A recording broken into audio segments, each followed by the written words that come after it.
kembangkan di trading atau apa, kan dia akan bekerja, uangnya akan bekerja untuk kita.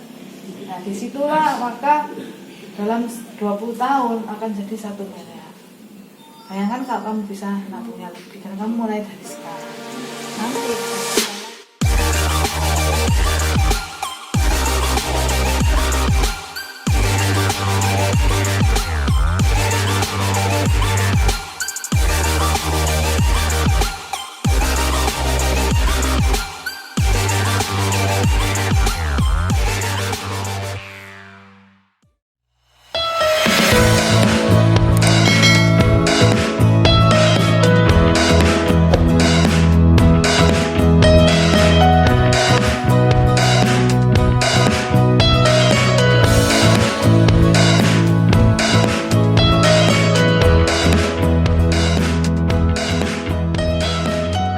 trading forex itu penggemarnya banyak.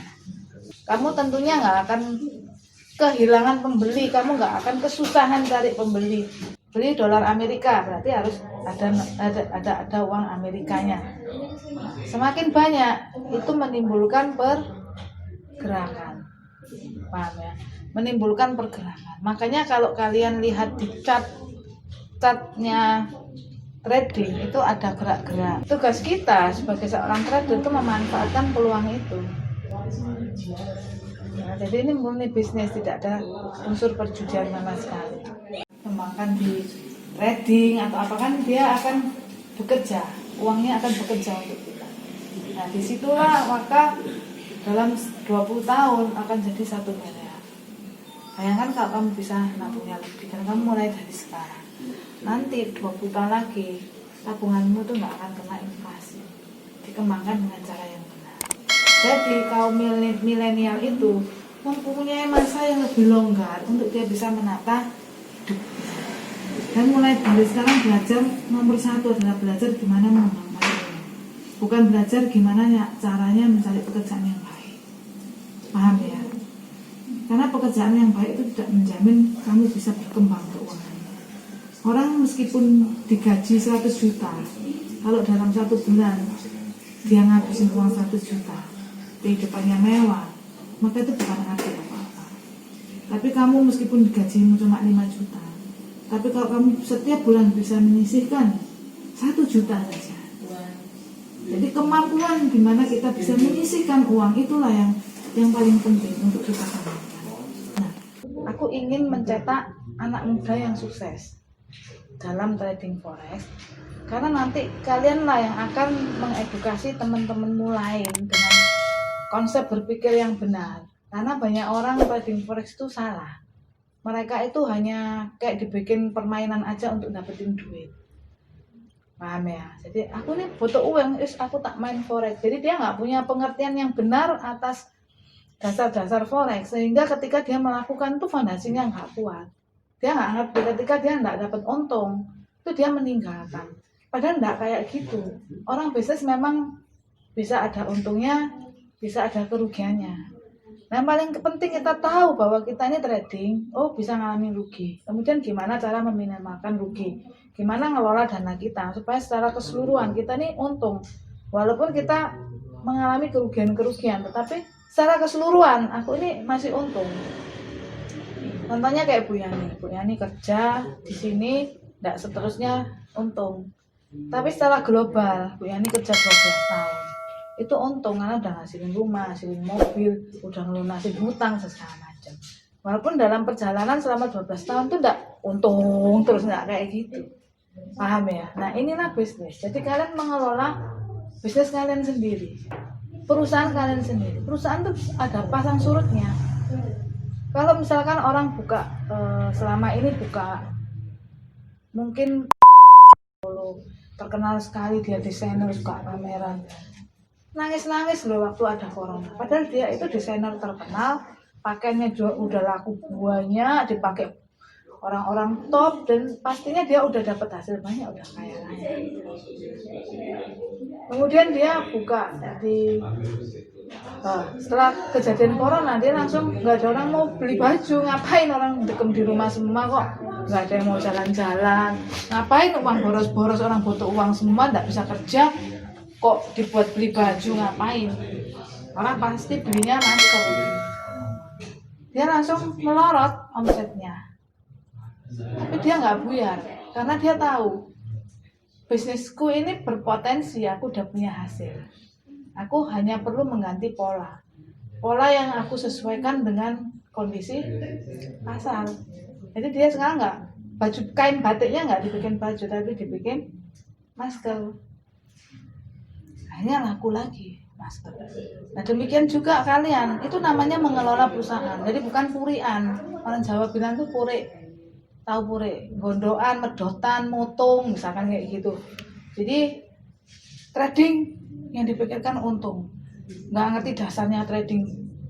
Pas ada rugi, motongnya nggak kena ini ganti. Kayak anak Avante contohnya, pas ada corona, karena dia tahu corona ini tidak untuk seterusnya, aku harus merubah pola.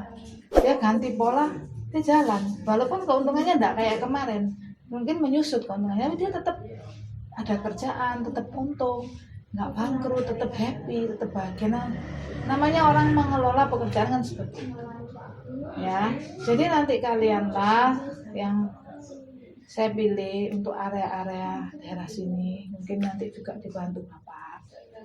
Ya, jadi acara hari ini spesial untuk kalian, nggak mahal, bayar sangat murah sekali, nanti dapatnya banyak, dapat buku-buku juga, kemudian dapat robot, dan kalau dijual di benar-benar di umum itu 12 juta.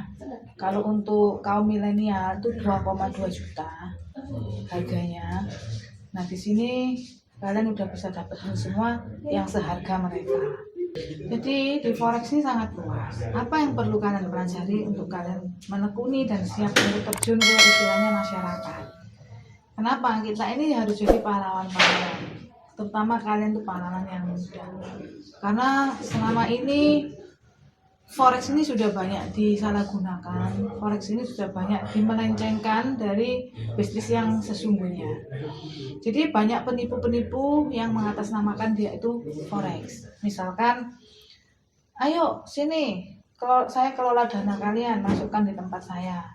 Nanti akan saya tradingkan, kalian nanti terima uang setiap bulan dapat 10%.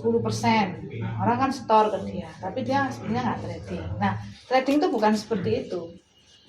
Uangnya sama dia dikumpulkan, nanti narik orang lagi, terus dibagi-bagi, dikelola. Akhirnya dia nggak nututi, bagi-bagi, karena memang nggak ada sumbernya, cuma uang diputer-puter. Akhirnya dia sisa berapa dibawa kabur. Nah itu sering kejadian kayak gitu, itu pertama. Nah orang-orang yang awam yang cuma taunya, ayo bawa sini uangnya, nanti tak tradingkan saya di forex. Cuma dikasih tahu saya rugi pak, udah nggak ada uang anda, padahal uangnya di dia. Nah, pengertian orang-orang yang ikut karena sudah sangat awam dalam tanda kutip kurang pengetahuan, alias orang yang kurang pengetahuan berarti dianggap bodoh kan seperti itu. Orang-orang bodoh-bodoh itu mereka anggapnya apa? Tradingnya, anggapnya dia ikut apa? Ikut forex. Padahal dia tidak ikut forex sebetulnya. Terus dia cerita sama temennya, jangan ikut forex, nanti rugi loh kamu. Cerita lagi di sana, jangan kayak aku ini loh. Terus orang-orang yang nggak ngerti semua karena kurang pengetahuan tuh mereka ngomong, jangan forex, wih forexku serem, terus ojo. Akhirnya dia anti sama forex. Padahal orang yang ikut forex bisa kaya loh, tapi dia nggak ngerti. Tetap konsep pikirnya pokoknya ojo melok forex tuh bisa rugi, bisa miskin nanti, bisa bangkrut. Padahal yang ikut forex yang benar-benar kayak Bu Yani bisa jadi kaya, berubah nasibnya. Bukan kasihan, barang yang bagus dianggap jelek. Itu tujuannya supaya kalian bisa mengedukasi terutama anak-anak muda, karena nanti kalau anak mudanya itu ngerti, bilangnya orang tuanya. Pekerjaan plus investasi. Apa pekerjaan kalian? Pekerjaan kalian adalah memperkenalkan, mensosialisasikan trading yang benar itu seperti ini dengan segala macam produk-produknya. Nanti kalau ya dari ceritanya ini oke, kalian komitmen. Oke, aku mau.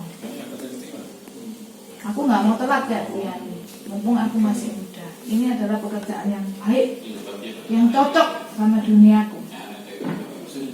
Ini adalah pekerjaan membantu orang lain, menyadarkan orang lain, mengingatkan orang lain supaya nggak terjerumus dan juga menolong orang lain yang nggak punya solusi, bingung ya, pandemi ini aku kerjanya apa. Jadi dengan kesadaran sendiri kalian tunjukkan sama orang tua kalian, wah aku loh trading forex, aku loh ada hasilnya, ada pertumbuhan. Nah kemudian jangka panjang secara global hidup kalian tuh masih panjang ya, apalagi sekarang baru lulus SMK, punya masa depan ya.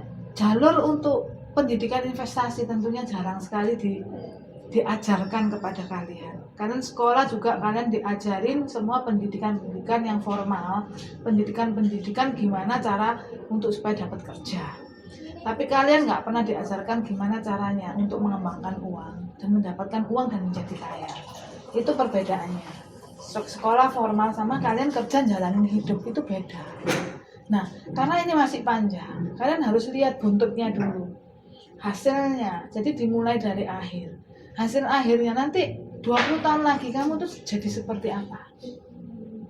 Sekarang umurnya masih 18an ya. 20 tahun lagi umur berapa? 38. Nah, kalian jadi apa? Udah tahu nggak? Paham ya? Tapi kalau kalian udah mulai tahu, aku umur 38 tahun nanti aku harus sudah punya rumah. Aku udah punya keluarga. Syukur-syukur kalau dapat suami kaya dan aku nggak usah kerja leha-leha kayak nyonya, dikasih gaji aja sama suami udah enak. Ya kalau suaminya kayak gitu. Kalau suaminya enggak kayak gitu. Orang paling enak itu kalau dirinya itu berdaya. Daripada gini, lebih baik gini ngasih. Nah, jadi di sini ini pergerakan harga Euro USD. Euro USD daily ini 1 hari. Jadi satu candle ini naik turunnya ini 1 hari. 1 hari dia ganti. Nah, ini harga realnya karena sekarang marketnya lagi tutup, jadi dia nggak bergerak.